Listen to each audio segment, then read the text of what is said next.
26শে November ভারতীয় সংবিধানকে সম্মান জানানোর জন্য প্রতি বছর এই দিনটিতে সংবিধান দিবস হিসাবে আমরা ভারতবাসীরা পালন করে থাকি।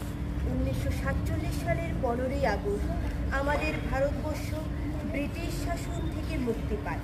স্বাধীনতার পর ভারতবর্ষের আইন কানুনের স্বার্থে ডক্টর ভীমরাও আম্বেদকর এর নেতৃত্বাধীন গণপরিষদ 1949 খ্রিস্টাব্দে 26শে নভেম্বর সংবিধান অনুমোদিত করেন।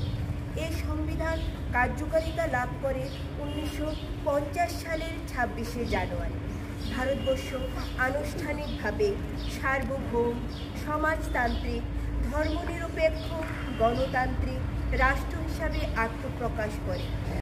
আমরা ভারতের জনগণ ভারতকে সার্বভৌম, সমাজতান্ত্রিক, ধর্মনিরপেক্ষ, গণতান্ত্রিক সাধারণতন্ত্র স্বরূপ রূপে গড়ে তুলতে এবং তার সকল নাগরিকই যাতে সামাজিক, অর্থনৈতিক ও রাজনৈতিক ন্যায় বিচার, চিন্তা, মত প্রকাশ, বিশ্বাস, ধর্ম এবং সকলের মধ্যে ব্যক্তির মর্যাদা এবং জাতীয় ঐক্য ও সংহতি সুনিশ্চিতকরণের মাধ্যমে তাদের মধ্যে যাতে ভ্রাতৃত্বের ভাব গড়ে ওঠে তার জন্য সত্যনিষ্ঠার সঙ্গে শপথ গ্রহণ করে আমাদের গণপরিষদে আজ 1949 সালের 26শে নভেম্বর দ্বারা এই সংবিধান গ্রহণ বিধিবদ্ধ এবং নিজেদের অর্পণ করছি।